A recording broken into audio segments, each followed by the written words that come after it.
On February 12th, Amazon began dismantling the review pools shared across product variations. For years, the launch playbook relied on a specific inheritance structure. You launch a new product variant, attaching it to a parent ASIN with strong reviews, and your new listing adopts that established credibility on day one. Under a single parent node, a massive count of 4,000 reviews cascades down to illuminate every connected branch. A brand new strawberry flavor could launch today and display 4,000 reviews actually earned entirely by the older chocolate flavor. The entire launch strategy relied on an artificial illusion of social proof. The structure successfully hid a new product's actual, unproven market performance behind the hard-earned reputation of its older siblings. Amazon triggered this change to protect customer trust. If a shopper is browsing reviews on a chocolate protein powder listing, reading feedback about the vanilla formula is actively misleading.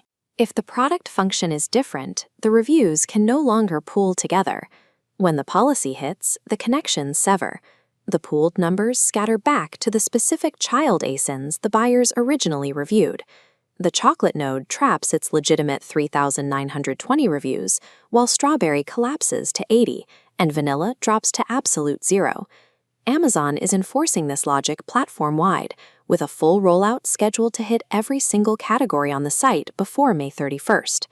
When thousands of 5-star ratings vanish overnight, a listing loses its protective armor. Products that commanded top market share yesterday suddenly look entirely unproven to the average shopper. Amazon is now categorizing every catalog into specific risk zones, dictating which families get to keep their pooled reviews and which are forced to separate. The green zone covers purely cosmetic differences. If your variants differ only by color, size, or pack count, like a blue shirt versus a red shirt, you are allowed to remain pooled. The orange and red zones are where the structural split happens. Any variation involving material, like glass versus ceramic, or differing flavors, formulas, or intended use cases, triggers immediate separation. This also includes invisible technical specifications. Upgrading laptop RAM from 8 to 12 gigabytes, or shifting a router from Wi-Fi 5 to Wi-Fi 6 is strictly categorized as a functional high-risk split. Sellers with functional variations now face a platform-mandated competitive disadvantage. While clothing brands can still leverage thousands of pooled reviews across 50 colors, tech and supplement brands are forced to fight for credibility from zero on every single new release. This flowchart tracks exactly how a split impacts advertising ROI. The downward spiral begins with the visible review drop. Shoppers compare your 200 reviews against a competitor's 2,000, causing your click-through rate to immediately fall. As the flowchart expands to the listing page itself, that low review count degrades buyer confidence, causing a secondary, heavy drop in your conversion rate. The final step in this flowchart maps the algorithm's response. Amazon reads your dropping clicks and conversions as a lack of relevance.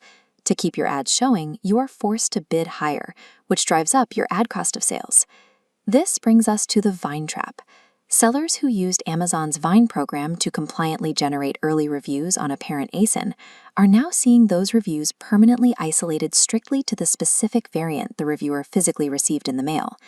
Amazon enforces a rigid rule of 1 Vine enrollment per parent ASIN. Your remaining variants that drop to 0 reviews are permanently locked out. You cannot re-enroll them. The launch strategy that Amazon actively taught to sellers, parent enrollment followed by child inheritance, was reversed mid-game. Sellers who followed the official rules are now unable to access the exact tool required to rebuild their listings. Review inheritance is no longer a viable strategy. Every child ASIN must now fight for and generate its own localized social proof. Here is how you stop the bleeding. First, you must pull the current star rating and total review count for every child ASIN in your catalog and record the baseline immediately.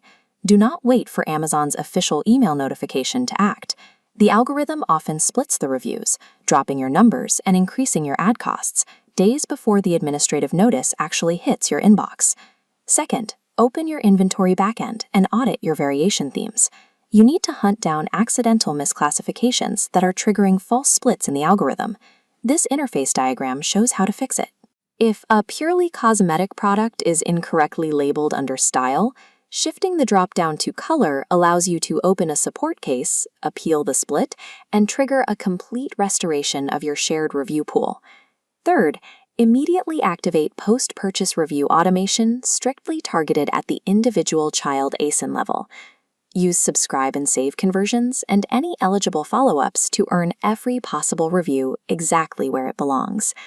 When organic social proof takes a hit, localized demand generation is the only viable replacement to keep your listings alive.